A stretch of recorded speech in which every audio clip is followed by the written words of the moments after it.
रतनपुर गांव में एक गरीब किसान रामू अपनी बीवी सरला के साथ रहता था। सुबह के वक्त मिट्टी के छोटे से घर में चूल्हा जल रहा था, जिस पर लोहे की कढ़ाई में थोड़ी सी सब्जी पक रही थी। अचानक दरवाजा खटखटाने की आवाज आती है। अरे इतनी सुबह सुबह कौन इतने जोर जोर से दरवाजा पीट रहा है?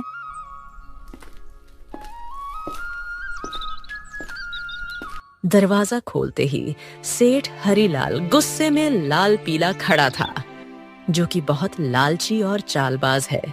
वह हर किसी से 2 गुना ब्याज वसूलता था। रामू, बहुत हो गया तेरा नाटक। मेरे पैसे कहाँ हैं? सेठ जी, कल ही तो मैंने आपको पूरी रकम दे दी थी और पूरा हिसाब पक्का कर दिया था, और मैंने आपके पुराने पैसे भी कब के लौटा दिए हैं। देर की वजह से तेरा ब्याज बढ़ गया है। अब वो उधार तुझे 5 गुना ब्याज के साथ लौटाना होगा। 5 गुना? सेठ जी, ये तो अन्याय है। मैंने मेहनत करके ब्याज सहित पूरे पैसे चुका दिए हैं। मैं गरीब आदमी इतना भारी ब्याज कैसे दे सकता हूँ?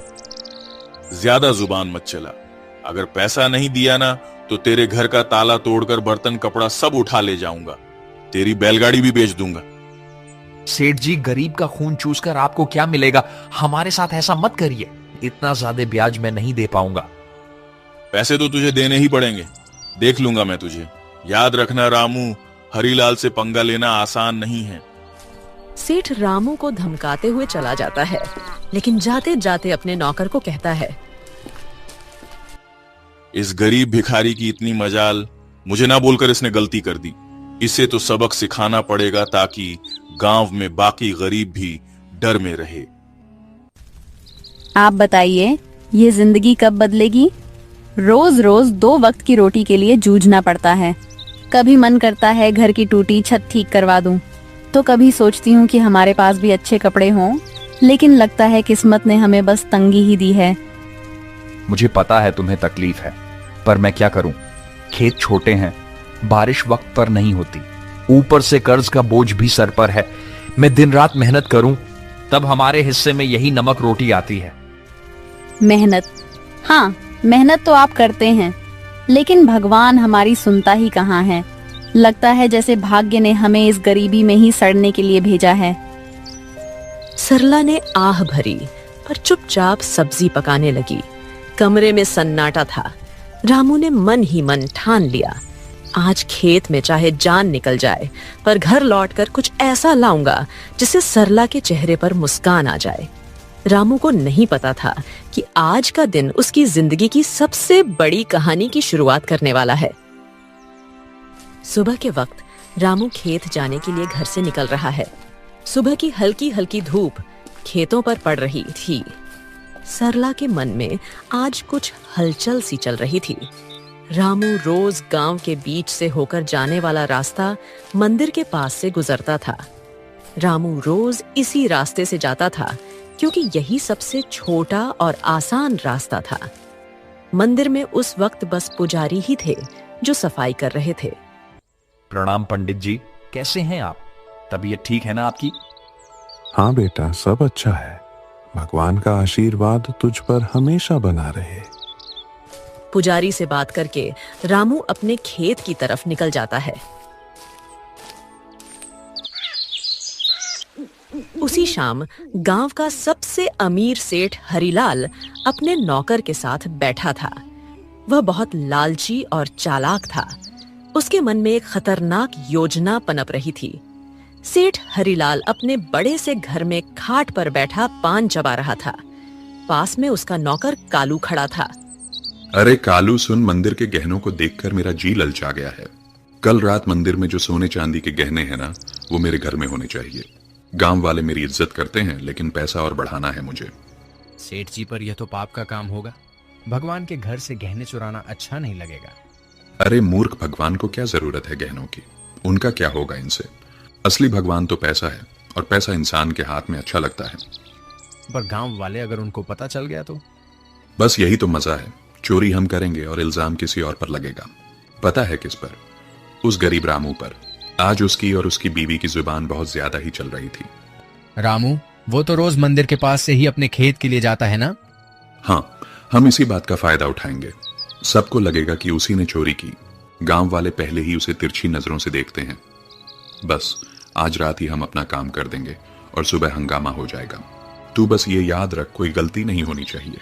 आधी रात को हम मंदिर में घुसेंगे, गहने उठाएंगे और अपने गोदाम में छुपा देंगे। सुबह मैं खुद शोर मचाऊंगा और रामू का नाम लूंगा। कालू डरते डरते सिर हिलाता है और अपने सेठ की बात मान लेता है। रात का समय था। गांव में हर तरफ सन्नाटा था। बस कहीं कहीं कुत्तों के भौंकने की आवाज आ रही थी। उस रात सेठ लालच में अंधा हो जाता है और इस घिनौनी साजिश को अंजाम देता है। अपने नौकर से मंदिर में चोरी करवाता है। पास ही अंधेरे में एक काली बिल्ली म्याऊं करके गुजर जाती है, जैसे वो इस पाप की गवाही दे रही हो। अगली सुबह गांव के बीचों बीच मंदिर के सामने एक भीड़ इकट्ठी हो गई थी। हर कोई जोर जोर से बातें कर रहा था। माहौल में घबराहट और गुस्से की गूंज थी। अरे यह क्या हो गया? मंदिर के सारे सोने के गहने रातों रात गायब हो गए। इतना बड़ा अपशकुन, भगवान के गहने चुरा ले गया कोई। ये तो बहुत बुरी बात है। इसी बीच रामू रोज की तरह खेत की तरफ जाने के लिए उसी रास्ते से गुजर रहा था। भीड़ देखकर वो रुक गया और पास आ गया। अरे क्या हो गया भाई लोग, इतनी सुबह सुबह ये भीड़ किस बात की है? अरे रामू, तूने सुना नहीं मंदिर में चोरी हो गई। भगवान के सारे गहने कोई उठा ले गया। रामू यह सुनकर चौंक जाता है। भीड़ में खड़ा सेठ, जो असल में चोरी किया था, वह बहुत मासूम बन रहा था। पंडित जी आप बताइए, कल रात तक तो गहने मंदिर में थे, फिर अचानक कौन ले गया? आप बताइए पंडित जी, क्या आपने मंदिर के आसपास किसी को आते जाते देखा है? आपको किसी पर शक है क्या? अरे मैंने देखा है रामू, रोज मंदिर के रास्ते से आना जाना करता है। सेठ जी, कल तक तो सब कुछ ठीक ठाक था। मंदिर के पास से तो कई लोग गुजरते हैं, लेकिन रोज सुबह सुबह खेत की तरफ जाने के लिए रामू इधर से निकलता है। मगर रामू ऐसा काम करेगा मुझे नहीं लगता। अरे पंडित जी, जमाना खराब है, आदमी की नीयत कब बदल जाए क्या पता। और वैसे भी जिसने किया है वो मुंह से कभी मानेगा नहीं। मैंने अपनी आंखों से देखा है। रात को जब मैं खेत की तरफ जा रहा था, रामू मंदिर के पास चुपके चुपके घूम रहा था। ये क्या कह रहे हो आप लोग? मैंने कोई चोरी नहीं की है। इतना बड़ा पाप मुझ पर मत डालो। अरे हाँ, ये गरीब आदमी है, पैसों की तंगी में है, ये कर भी सकता है ये काम। ये लोग मुंह पर अच्छे बनते हैं। अरे भगवान से डरिए आप लोग, हमने कुछ नहीं किया। हम गरीब जरूर हैं, लेकिन चोर नहीं। मेरे पति जितना ईमानदार इंसान इस पूरे गांव में कोई नहीं है। ऐसा मत कहिए, वरना भगवान आप लोगों को कभी माफ नहीं करेगा। रामू और उसकी बीवी ने बहुत समझाने की कोशिश करी, लेकिन भीड़ मानने को तैयार नहीं थी। सब रामू को ही चोर मान बैठे। रामू और सरला की आंखों में आंसू आ गए, लेकिन भीड़ में कोई उनकी सुनने को तैयार नहीं था। गांव वालों, अब तो सब साफ है। मंदिर के गहने चुराने वाला यही रामू है और ऐसे आदमी को हमारे गांव में रहने का कोई हक नहीं। चोरी करने वाले की एक ही सजा है, गांव से बाहर निकाल देना। हाँ, अगर इसने मंदिर में चोरी की है तो यह तो भगवान का भी अपराधी हुआ। इसे यहीं रहने देंगे तो कल हमारे घरों से भी चीजें गायब हो जाएंगी। अरे आप सब क्यों नहीं समझते? मैं निर्दोष हूं। मैंने कोई चोरी नहीं की। मैं तो रोज के जैसे अपने खेत जा रहा था। मुझ पर इतना बड़ा इल्जाम मत डालिए। भीड़ में जोर जोर से आवाजें गूंजने लगी। निकालो इसे गांव से। भीड़ में हलचल मच गई। लोग एक दूसरे से कान्हा फूंसी करने लगे। रामू और सरला की आंखों में आंसू भर आए। उन्होंने कई बार सफाई देने की कोशिश की, लेकिन किसी ने उनकी नहीं सुनी। सबने मिलकर उन्हें गांव के बाहर निकाल दिया। रामू और सरला मजबूर होकर गांव छोड़कर चले गए। रामू और सरला रोते रोते गांव छोड़ चुके थे। गांव के बाहर एक सुनसान जगह पर टूटी फूटी झाड़ियों और कंटीली झाड़ियों के बीच एक पुरानी पड़ी झोपड़ी मिली। मजबूरी में वहीं उनका नया घर बन गया। सुनिए जी, यह जगह कितनी सुनसान है। न पास में कोई इंसान, यहाँ आसपास की झोपड़ियों में कोई रहता भी नहीं है। न खाने को कुछ है। अब हम क्या करेंगे? क्या करें सरला? जब अपना गांव ही हमें ठुकरा दे तो कहीं और सहारा ढूंढना पड़ता है। यही हमारी तकदीर है। मैं तो ये सोच रहा हूं, आखिर चोरी की किसने है और इल्जाम मुझ पर डाल दिया गया। मैं असली चोर का पता लगाकर रहूंगा। दिन ढल गया। सरला रोते रोते सो गई। रामू सारी रात परेशान बैठा रहा।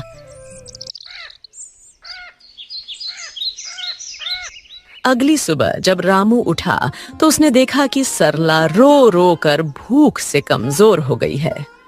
सरला, तुम यहीं रहो, मैं कुछ खाने के लिए लाता हूं, फिर अपने खेत जाऊंगा दूसरे गांव से होते हुए।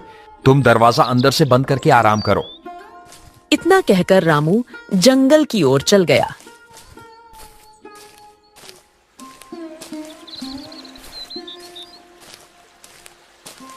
रामू ने सरला को कुछ फल और आसपास की नदी से पानी लाकर दिया। रामू दूसरे गांव से होते हुए अपने खेत जाने के लिए निकल गया। अचानक घने जंगल में सामने से एक साधु बाबा प्रकट होते हैं। उनकी लंबी दाढ़ी और वस्त्र उन्हें अलग ही आभा दे रहे थे। रामू उनके पास गया। बेटा, तू कौन है? तेरे चेहरे पर चिंता की रेखाएं साफ दिख रही हैं। बाबा, मैं इस गांव का ही रहने वाला हूं, पर अब गांव वालों ने मुझे निकाल दिया है। सब लोग मुझ पर चोरी का झूठा इल्जाम लगा रहे हैं।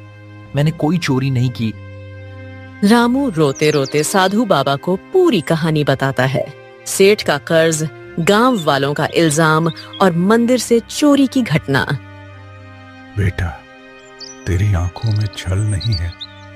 तू सच्चा और साफ दिल का इंसान है। तेरी पीड़ा मैं समझ सकता हूं। ये दुनिया अक्सर गरीब पर झूठा इल्जाम लगा देती है, पर चिंता मत कर, भगवान न्याय करते हैं। असली चोर जल्द ही सामने आएगा। ये मेरा आशीर्वाद है। पर बाबा कैसे? सब मुझे ही दोषी मान रहे हैं। गांव छोड़कर मैं और मेरी पत्नी यहां भूखे प्यासे पड़े हैं। कोई मेरी बात मानने को तैयार नहीं है। मैं कैसे साबित करूं कि मैं निर्दोष हूं? इस जंगल में एक श्रापित जानवर रहता है। उसने अपनी आंखों से असली चोर को देखा है। वही तुझे सच तक पहुंचने में मदद करेगा। पर ध्यान रहे, उस जानवर को ढूंढना आसान नहीं है। उसके पास जाना होगा, उसका विश्वास जीतना होगा, तभी वह तेरी मदद करेगा। श्रापित जानवर बाबा, वह कौन है? मैं उसे कैसे ढूंढूं? यहां जंगल में तो बहुत से जानवर हैं।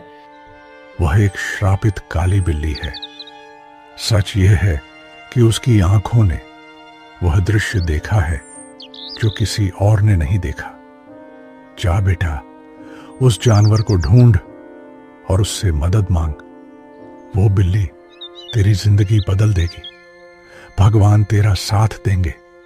जा बेटा, सत्य की शक्ति तेरे साथ है। साधु बाबा रामू को आशीर्वाद देकर अचानक गायब हो गए। रामू समझ गया था कि यह भगवान की लीला है। रामू तुरंत ही बाबा के बताए अनुसार उस बिल्ली को ढूंढने के लिए निकल गया। जंगल का सन्नाटा, पत्तों की सरसराहट। रामू थका हारा, भूखा प्यासा, उम्मीद के सहारे इधर उधर भटक रहा था। उसने पूरा जंगल छान मारा, पर उसे वो काली बिल्ली कहीं नहीं मिली। दिन ढलने को आया। रामू अब निराश होकर अपनी झोपड़ी की तरफ जा रहा था। अचानक तभी उसकी नजर एक काली बिल्ली पर पड़ी। बिल्ली की चमकती आंखें दो अंगारों जैसी दिखाई दे रही थीं। ओ बिल्ली रानी, क्या तुम वही हो जिसके बारे में साधु बाबा ने कहा था? क्या तुमने उस रात देखा था? असली चोर कौन है? माँ, बिल्ली, क्या तुम मेरी मदद करोगी?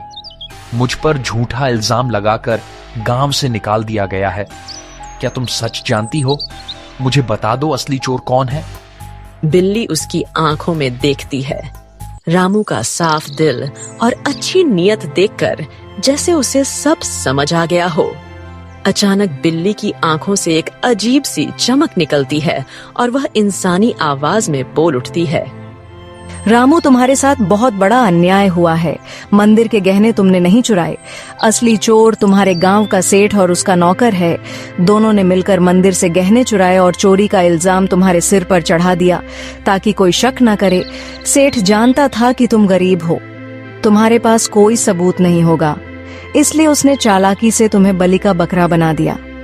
क्या गांव का सेठ, वही जो सबसे धर्म और दान की बातें करता है, और उसका नौकर भी तो यही सच्चाई है? गांव वालों ने मेरी ईमानदारी पर शक किया और असली अपराधी चैन से सो रहा है। मां बिल्ली, अब मैं क्या करूं? यह सच गांव वालों तक कैसे पहुंचाऊं? समय आने दो रामू, सच को कोई दबा नहीं सकता। मैं तुम्हारी मदद करूंगी। तुम मुझे कल गांव लेकर चलो। मैं वहां जाकर सबको सारी सच्चाई बताऊंगी और तुम्हें निर्दोष साबित करूंगी। रामू को बिल्ली की बातें सुनकर राहत मिलती है।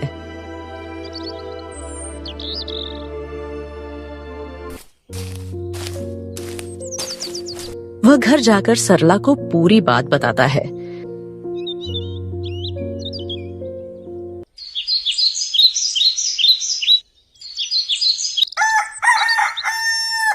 अगली सुबह रामू और सरला बिल्ली को लेकर गांव जाते हैं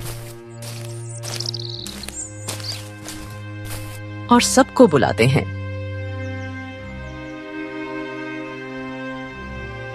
गांव वालों, आप सबने मुझे चोर बोलकर गांव से निकाल दिया था, पर असली चोर अभी भी गांव में ही बैठा है। आज मेरे पास एक गवाह है जो मुझे निर्दोष साबित करेगा। गांव वालों सुनो, असली चोर रामू नहीं है। मैंने अपनी आंखों से देखा है। मंदिर के गहने सेठ और उसके नौकर ने मिलकर चुराए हैं। अगर तुम्हें यकीन नहीं होता तो सेठ के घर जाकर देखो, मंदिर के गहने वहीं मिलेंगे। अरे, यह बिल्ली बोल कैसे रही है? चलो हम जाकर देखते हैं सेठ के घर गहने हैं या नहीं।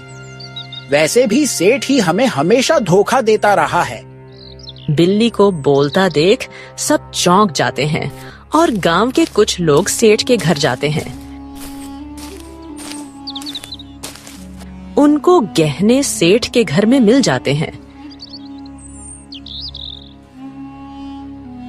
अब पूरे गांव में बातें होने लगी। सेठ चोर है, सेठ चोर है। सब बोलने लगे। सेठ ने चालाकी से अपने नौकर को इशारा करा और सारा इल्जाम नौकर पर डाल दिया।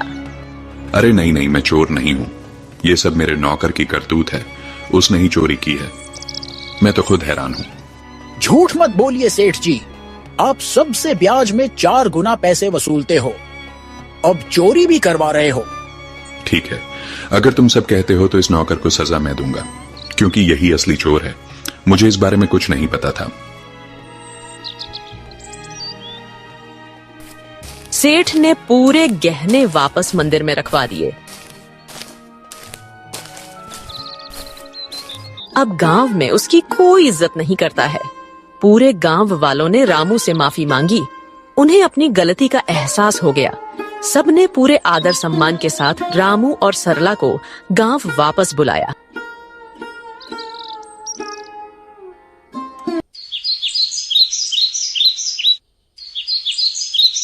रामू और उसकी पत्नी सरला अब वापस अपने घर आ गए थे।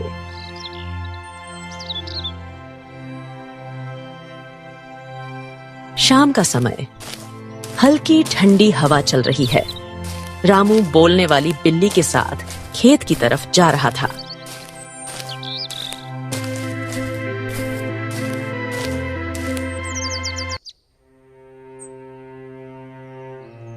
मां बिल्ली, आज अगर तुम ना होती तो मेरी जिंदगी बर्बाद हो जाती। तुम्हारे ही कारण ही मुझे इज्जत वापस मिली। तुम्हारा बहुत बहुत धन्यवाद। रामू, अब मुझे तुमसे एक आखिरी बात कहनी है। अचानक तेज रोशनी बिल्ली के चारों ओर फैलने लगती है। बिल्ली चमकने लगती है और पल भर में वह एक सुंदर अप्सरा में बदल जाती है। रामू आश्चर्य से पीछे हट जाता है। अरे ये क्या हुआ? तुम अचानक अप्सरा कैसे बन गई? कौन हो तुम? हाँ रामू, मैं एक अप्सरा ही हूँ। मुझे स्वर्ग से श्राप मिला था। मैं इस श्राप से मुक्त होने के लिए ही धरती पर आई थी। जब तक मैं धरती पर किसी सच्चे और भले इंसान की मदद नहीं करती, तब तक मैं इस बिल्ली के रूप में ही रहती। तुम एक सच्चे और ईमानदार इंसान हो, इसलिए तुम्हें बचाकर मैंने भी अपना श्राप तोड़ दिया। अब मुझे मुक्ति मिल चुकी है। तुम्हारी ईमानदारी और भलाई ने मुझे श्राप से मुक्त कर दिया है। तुम्हारा बहुत बहुत धन्यवाद रामू। मैं बहुत खुश हूँ। मैं तुम्हें वरदान देना चाहती हूँ। तुम्हें जो चाहिए बेझिझक कहो। रामू की आंखों में चमक आ जाती है। वह भावुक होकर अप्सरा को प्रणाम करता है। देवी, मेरी जिंदगी गरीबी से घिरी हुई है। मैं दिन रात खेतों में मेहनत करता हूँ, मगर फसल कभी अच्छी नहीं होती। ऊपर से कर्ज का बोझ है। मेरे परिवार के लिए 2 वक्त की रोटी जुटाना भी मुश्किल हो जाता है। रामू, मैं तुम्हें वरदान देती हूँ। तुम्हारी परेशानी अब समाप्त होगी। जंगल के बीच में एक लाल फूल के पौधे के पास एक चमत्कारी फल का पेड़ है। वह पेड़ स्वर्ग से आया है। उस पेड़ का फल सिर्फ ईमानदार इंसान ही खा सकता है। तुम वहां जाओ और वह फल खाओ। तुम्हारे खेतों में समृद्धि होगी, कर्ज मिट जाएगा और जीवन खुशहाल हो जाएगा। बस याद रखना, तुम हमेशा इसे ही रहमदिल रहना, वरना तुम्हारी जिंदगी वापस वैसे ही हो जाएगी। सुखी रहो रामू। अब मैं चलती हूँ, अपना ख्याल रखना। रामू को वरदान देकर अप्सरा अचानक गायब हो जाती है।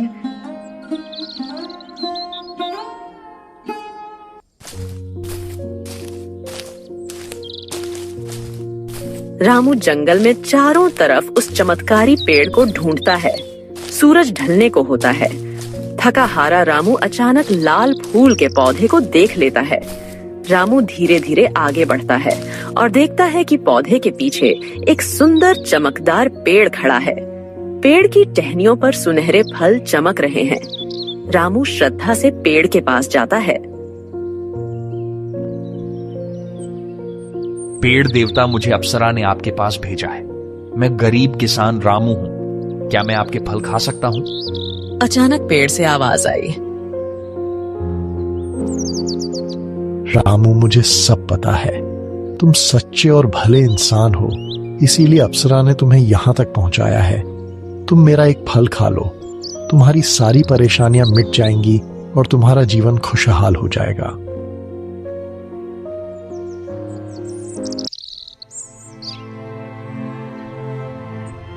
रामू पेड़ से एक सुनहरा फल तोड़कर खाता है।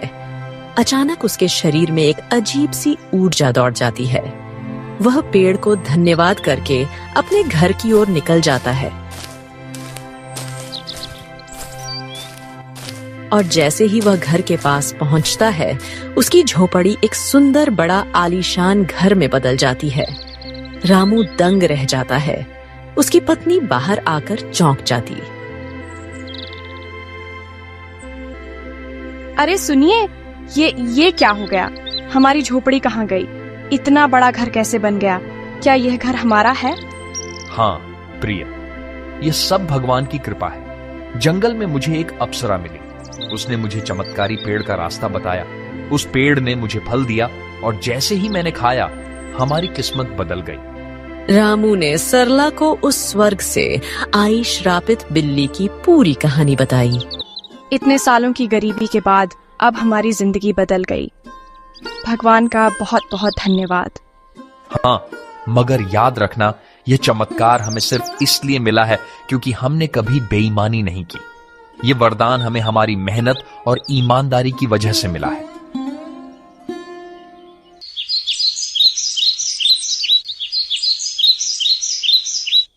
अब रामू और सरला अपने नए घर में खुशी से रहने लगे। पर रामू अब भी साधारण कपड़ों में ही रहता था। उसके अंदर जरा सा भी घमंड नहीं आया। उसने हमेशा उस अप्सरा की बात याद रखी। अब रामू गांव में सबकी मदद करने लगा।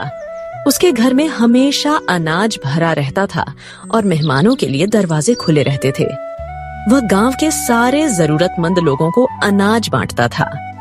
सारे गांव में रामू की बातें होने लगीं। हर कोई अब रामू की बहुत इज्जत करने लगा था। एक दिन गांव वालों को रामू की तारीफ करते सेठ हरिलाल ने सुन लिया। यह सब देख हरिलाल को जलन होने लगी। ये सब दिखावा है। कोई इतना अमीर अचानक कैसे हो सकता है? जरूर इसके पीछे कोई बड़ा राज है। अगर यह ऐसे ही अमीर होता रहा तो गांव में मेरी इज्जत तो मिट्टी में मिल जाएगी। अबे कालू सुन, तू जरा रामू पर नजर रख और पता कर कि इसके पास दौलत आने का असली राज क्या है। उसी दिन से सेठ का नौकर रामू पर नजर रखने लगा।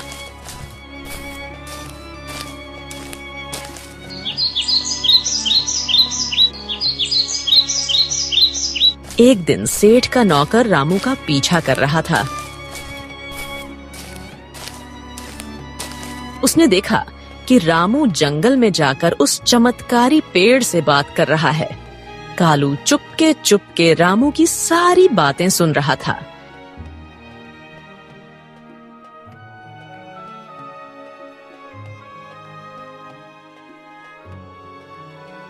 सेठ जी, मैंने सब देख लिया, सब पता कर लिया। रामू उस जंगल के बीच वाले पेड़ से बात कर रहा था। उसने उस पेड़ का फल खाया है, जिसकी वजह से उसकी गरीबी दूर हुई और वह अमीर बन गया। क्या सच में? तो चल अभी उसी पेड़ के पास चलते हैं। अगर रामू अमीर हो सकता है तो मैं क्यों नहीं? मैं तो उससे भी बड़ा अमीर बनूंगा। मेरे पास तो पहले से ही ताकत और पैसा है। उस पेड़ को मैं अपनी मुट्ठी में कर लूंगा। सेठ लालच में आकर तुरंत अपने नौकर के साथ जंगल की ओर निकल गया। पर उसे क्या पता था, आज यह लालच उसे ले डूबेगी।